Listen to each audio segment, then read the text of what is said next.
की सबसे प्राचीनतम कहानियों में से आज हम वो कहानी सुनाएंगे जिसका सृजन पूरे ब्रह्मांड के सृजन से पहले हुआ।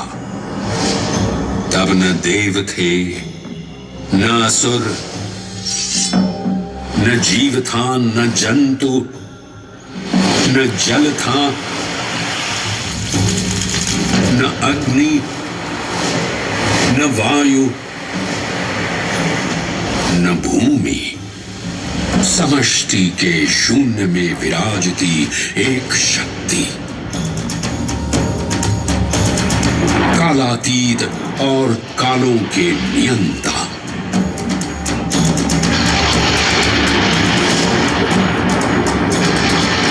विधाता भी और विध्वंसक भी, अखंड, अचल, अविनाशी। ये कथा है उस महादेव के महाकाल स्वरूप की, जो सृष्टि के आरंभ भी हैं और काल के आगमन भी हैं। वे ही काल के सृजन करता और नियंत्रण करता भी हैं।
निर्विकार होते हुए भी अपनी माया से विराट विश्व का आकार धारण करने वाले महाकाल।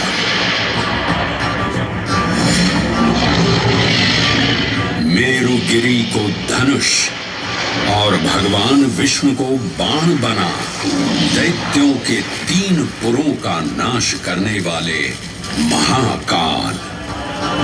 वो महाकाल जो तीनों लोकों में विद्यमान सभी शिवलिंगों में प्रधान है।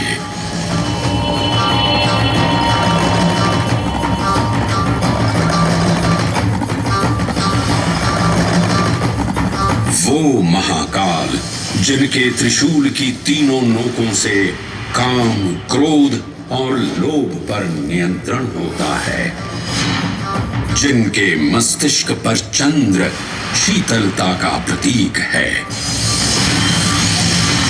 और जिनकी सवारी नंदी के 4 चरण सत्य, दया, दान और तप का चिन्ह है। हरे हरे महादेव, हरे हरे महादेव, हरे हरे महादेव, हरे हरे महादेव। न पुण्यं न पापं न सौख्यं न दुःखं न मन्त्रो न तीर्थं न वेद न यज्ञ। अहं भोजनं नैव भोज्यं न भोक्ता चिदानन्दरूपः शिवोऽहं शिवोऽहम्। हरे हरे महादेव, हरे हरे महादेव। अहं निर्विकल्पो निराकाररूपो विभुत्वान् च सर्वत्र सर्वेन्द्रियाणां न चासङ्गतं नैव मुक्तिर्न मे चिदानन्दरूपः शिवोऽहं शिवोऽहं चिदानन्दरूपः शिवोऽहं शिवोऽहं चिदानन्दरूपः शिवोऽहं शिवोऽहं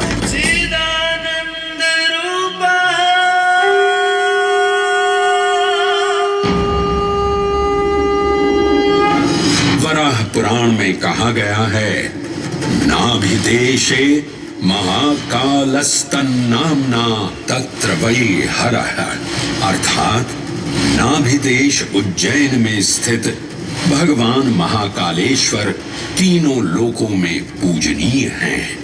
आकाशे तारकामलिंगम पाताले हाटकेश्वरम मृत्युलोके महाकालम सर्वलिंगम नमोस्तुते। आकाश में तारकलिंग के रूप में, पाताल में हाटकेश्वर के रूप में और मृत्युलोक में महाकाल के रूप में स्थित भगवान शिव को प्रणाम। समस्त लिंग स्वरूपों में विद्यमान भगवान शिव को सादर नमस्कार। नाभिदेश उज्जैन का अटूट बंधन है महाकाल के साथ, जो महाकाल स्तोत्र में उल्लिखित है। उज्जयिन्यां महाकालम महाकालेश्वरम हरम महाकालम महायोगिनम नमामि पार्वती पतिम। तो चलिए मैं आपको कथा सुनाता हूँ इसी महान उज्जैन नगर की। उज्जैन, जिसे संस्कृत साहित्य में अवंतिका, विशाला, कुशस्थली, पद्मावती, कनकश्रृंगा, स्वर्णश्रृंगा, प्रतिकल्पा, कुमुदवती और अमरावती के नाम से पुकारा गया। उज्जैन, जो मनुष्य को मोक्ष प्रदान करने वाली 7 नगरियों में से एक है। उज्जैन, जहां 84 महादेव का आशीर्वाद प्राप्त है। उज्जैन, जिस पर सदा ही कृपा रहती है महाकाल की। यहाँ सतत क्षिप्रा नदी की निर्मल धारा बहती है। डमरू के नाद से जीवन को ऊर्जा मिलती है। घंटियों की झंकार मन को आनंदित करती है। और यहाँ का आकाश शिव आशीष स्वरूप है। श्मशान ऊषर क्षेत्र पीठम तु मनमेव च पंचकत्र न लभ्यते महाकाल पुरद्दते। अर्थात यहाँ पर श्मशान, ऊषर यानी अनुपजाऊ भूमि, क्षेत्र अर्थात पवित्र भूमि, पीठ यानी शक्ति स्थान और मन अर्थात आध्यात्मिक शांति का स्थल, पांचों एक ही स्थान पर उपलब्ध हैं। ये संयोग महाकाल की नगरी उज्जैन की महिमा को और गरिमामय बना देता है। उज्जैन के इस अलौकिक स्वरूप से प्रभावित हो महाकवि कालिदास अपने काव्य मेघदूत में लिखते हैं, हे जलधर, यदि महाकाल के मंदिर में समय से पहले तुम पहुंच जाओ तो तब तक वहां ठहर जाना जब तक सूर्य आंख से ओझल न हो जाए। शिव की संध्याकालीन आरती के समय नगाड़े जैसी मधुर ध्वनि करते हुए तुम्हें अपने धीर गंभीर गर्जनों का पूरा फल प्राप्त होगा। ये संध्या आरती, जिसे कालिदास ने सराहा है, अत्यंत महत्वपूर्ण है, क्योंकि ये वो प्रहर है जब सभी देवी देवता गंधर्व यहाँ उपस्थित होते हैं।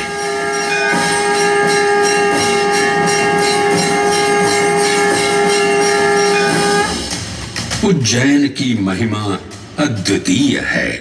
सतयुग, त्रेता युग, द्वापर युग और कलयुग, हर युग में इसका अप्रतिम महत्व रहा है। इस काल यात्रा में सबसे पहले आपको सतयुग के उस कालखंड में ले चलता हूं जहां देव और दानव एकत्रित हैं समुद्र मंथन करने के लिए। मन की आंखों से कल्पना कीजिए, भगवान विष्णु ने कुर्म का रूप ले मंदरांचल पर्वत को अपनी पीठ पर उठा रखा है। सागर से विकराल लहरें उठ रही हैं, मेघ भयानक गर्जना कर रहे हैं। देव और दानव वासुकी सर्प को नीति बना और मंदार पर्वत को मथनी बना सागर को मथ रहे हैं कि तभी जल का पाप कालकूट विष निकलता है और पूरी सृष्टि को अपने ताप से झुलसाने लगता है। इस भयावह स्थिति ने देवताओं और असुरों के बीच हाहाकार मचा दिया। ये कैसा अनर्थ है? लक्ष्य था अमृतत्व का, और अब मृत्यु की विकराल छवि हमारी आंखों के समक्ष मंडरा रही है। इस भयंकर संकट से केवल वही उद्धारकर्ता मुक्ति दिला सकते हैं जो समस्त विश्व के परम संरक्षक हैं। तभी सब महादेव की शरण में जाते हैं और पुकार लगाते हैं, ओम नमो भगवते रुद्राय।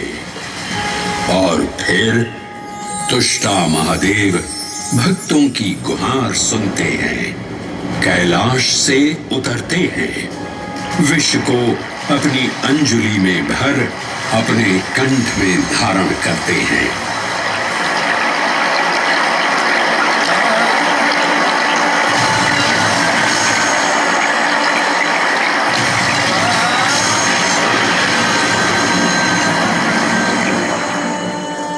अंततो गत्वा सागर मंथन से अमृत कलश प्रकट होता है। जैसे ही अमृत प्रकट हुआ, दानवों ने इसे केवल अपने आधिपत्य में लेने की आकांक्षा प्रकट की और संघर्ष छिड़ गया। आज यदि हम इस अमृत को प्राप्त कर सकें तो हम देवताओं पर हमेशा के लिए प्रभुत्व स्थापित कर पाएंगे। अमृत अपात्र हाथों में ना जा पाए, क्योंकि ये अपनी शक्ति का असीम दुरुपयोग करेंगे।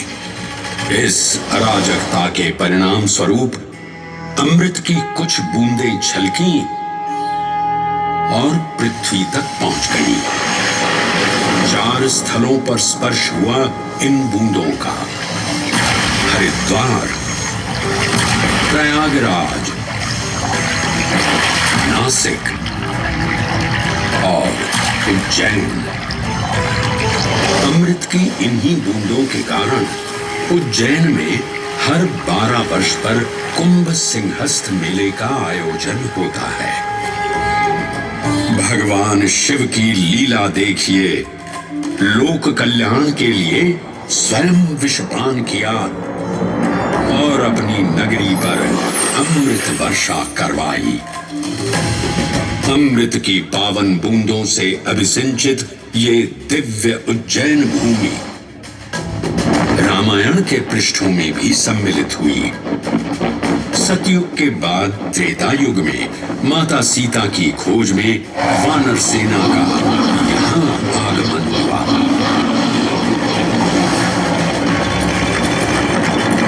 समय की इस यात्रा के माध्यम से अब प्रवेश करते हैं वाल्मीकि रामायण के किष्किंधा कांड में। जब वानर राजा सुग्रीव अपने यूथपतियों से सभी प्रमुख स्थानों पर जाने के लिए कहते हैं और उन्हें अवंती नगर यानी उज्जैन जाने का आदेश भी देते हैं। मेखला उत्कल के क्षेत्र दशर्न के नगर आम्रवंती, अवंती और विदर्भ के राज्य, साथ ही माहिष्का के आकर्षक राज्य में भी पूरी तरह से खोजना होगा।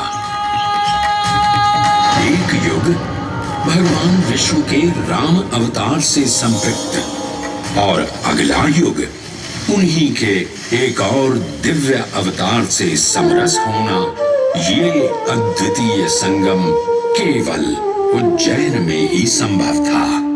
परंतु एक क्षण ठहरिए और ध्यान से सुनिए।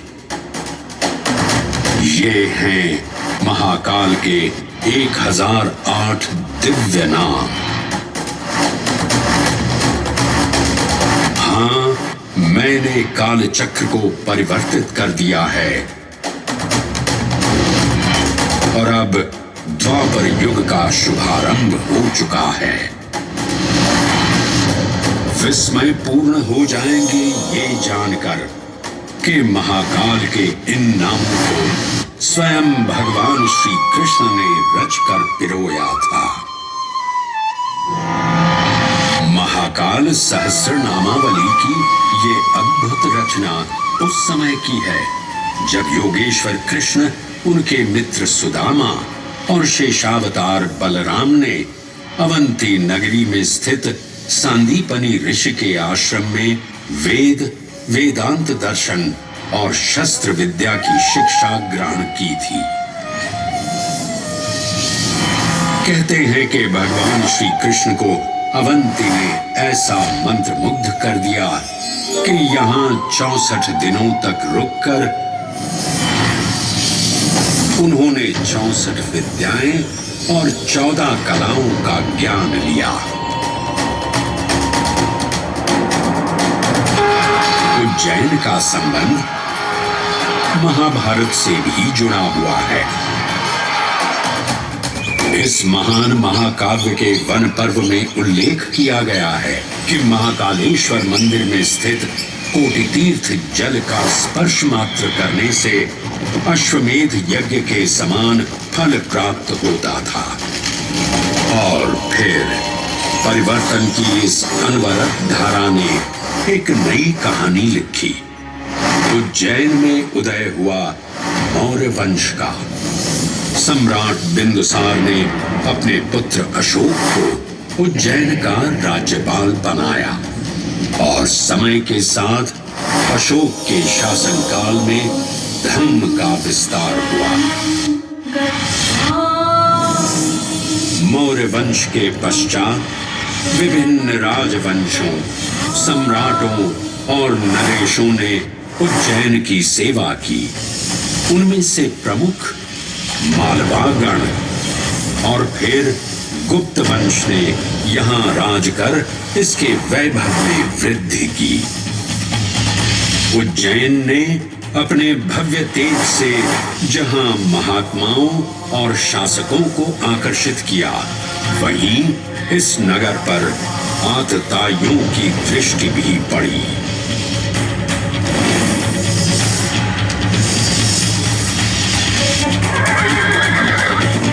शक मध्य एशिया की खानाबदोश जनजाति थी, जिन्होंने उत्तर पश्चिमी और मध्य भारत के कुछ हिस्सों पर आक्रमण कर अपना शासन स्थापित किया। ईसा पूर्व प्रथम शताब्दी में जब भारत शकों के अत्याचार से ग्रस्त था, तब उन शकों ने उज्जैन पर भी कब्जा कर लिया और फिर उज्जैन में उदय हुआ एक तेजस्वी योद्धा, महाराज विक्रमादित्य का। एक तरफ शकों का बल तो दूसरी तरफ विक्रमादित्य का अद्वितीय पराक्रम। विक्रमादित्य की तलवार महादेव के तीसरे नेत्र सी चमकी। प्रचंड युद्ध हुआ। महाकाल की कृपा से शूरवीरों ने शकों को परास्त किया और उज्जैन में गणतांत्रिक शासन स्थापित किया।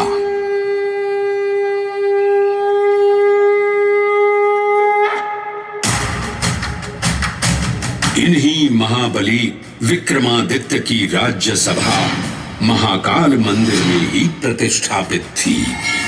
आज भी इस मंदिर की घंटियों में विक्रमादित्य की वीरता और शौर्य की प्रतिध्वनि गुंजायमान होती है। राजा विक्रमादित्य और शकों के मध्य हुए युद्ध ने उज्जैन को कालचक्र से अभिन्न रूप से जोड़ दिया, क्योंकि जिस दिन उनको विजय प्राप्त हुई, उस गौरवशाली उपलब्धि के सम्मान में एक नवीन पंचांग का शुभारंभ किया गया, विक्रम संवत पंचांग।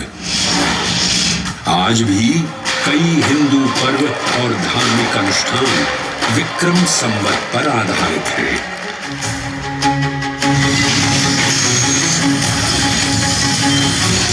पृथ्वी की भौगोलिक कर्क रेखा इस पावन उज्जैन भूमि से होकर गुजरती है। लगभग 300 वर्ष पूर्व उज्जैन विश्व समय का प्रमुख संदर्भ बिंदु था। यही कारण है कि उज्जैन की वेधशाला में वराहमिहिर, आदित्य दास, ब्रह्मगुप्त, आर्यभट्ट और भास्कराचार्य जैसे महान विद्वान अनुसंधान और अध्ययन में तल्लीन रहते थे। खगोल शास्त्र का केंद्र, महाकालेश्वर का आवास, जगत गुरु कृष्ण की नगरी, विक्रमादित्य का राज। जयति जय उज्जैनी, वैभवशालिनी नगरी उज्जैन।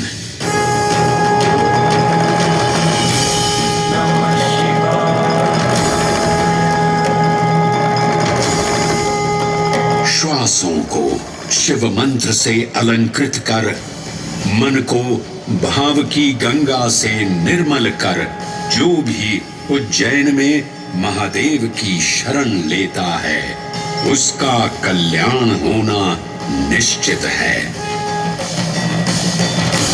आज सुनी सबने गाथा महाकाल की, दर्शन जिनके दुर्लभ हैं, नमन करे जिन्हें काल भी, चरण में जिनके है बसा।